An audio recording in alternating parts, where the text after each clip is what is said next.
নমস্কাৰ, পুনৰবাৰ আন এটা নতুন ভিডিঅ' লৈ আপোনালোকৰ ওচৰলৈ আহিলোঁ।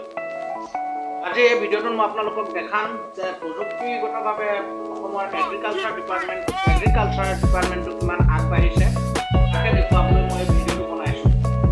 যিহেতু এনেইতো বহুত আগবাঢ়িলেই বিভিন্ন ঠাইত বিভিন্ন অঞ্চলত ভাৰতৰ বিভিন্ন অঞ্চলত প্ৰযুক্তিগত দিশতো এগ্ৰিকালচাৰ ডিপাৰ্টমেণ্টটো বহুত আগবাঢ়িলে, কিন্তু আমাৰ অসমৰ আমাৰ নিচিনা ভিতৰুৱা অঞ্চলসমূহতো এতিয়া বৰ্তমান মানুহৰ সলনি মেচিনৰ জৰিয়তে সম্পূৰ্ণ খেতিসমূহ কৰা হয়।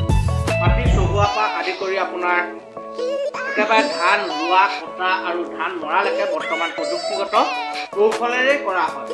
যোৱা পৰহি মোৰ লগৰ মধুৱে যিহেতু মধুৰ খেতি আছে, সি তাৰ পথাৰত লগাইছিলে এটা মেচিন, যি মেচিনৰ জৰিয়তে আপোনাৰ ধান কাটি সেই ধান একেকোবে মাৰি উলিয়াই বস্তাত আপুনি ভৰাই লৈ যাব পাৰে। যিহেতু সকলোৱে জানেই বা দেখিছেই, কিন্তু মই এই ভিডিঅ'টোত এইটো ক'বলৈ বিচাৰিছোঁ যে বৰ্তমান আমাৰ গাঁও অঞ্চলসমূহতো এনেধৰণৰ প্ৰযুক্তিগত কৌশলৰ জৰিয়তে খেতি কৰাৰ ফলত মানুহৰ তাত বিশেষ মানুহৰ প্ৰয়োজন নোহোৱা হৈছে। সকলোবোৰ মেচিনেই কৰিবলৈ ধৰিছে, ফলত আমাৰ উৎপাদন ক্ষমতা বৃদ্ধি হোৱাৰ লগতে আমাৰ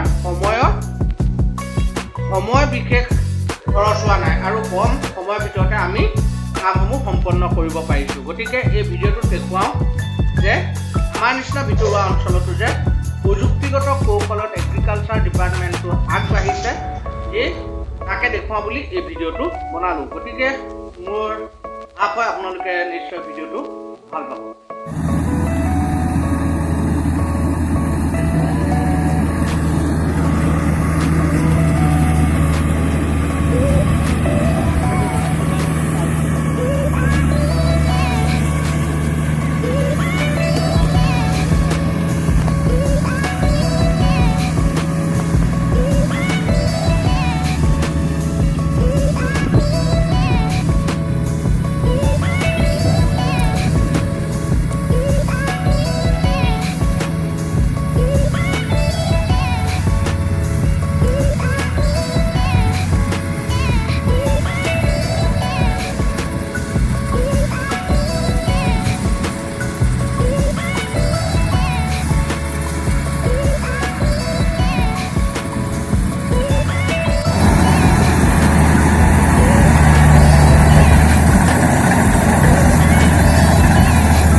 যদিহে ভিডিঅ'টো চাই ভাল পালে তেনেহ'লে ভিডিঅ'টিত লাইক, কমেণ্ট, শ্বেয়াৰ আৰু চেনেলটি ছাবস্ক্ৰাইব কৰি কাষতে থকা বেল আইকনটো প্ৰেছ কৰি তাতে অল বটনটো ক্লিক কৰি দিব আৰু মোৰ ভিডিঅ'সমূহ আপোনালোকে অতি সহজে এতিয়া চাই দিব পাৰিব।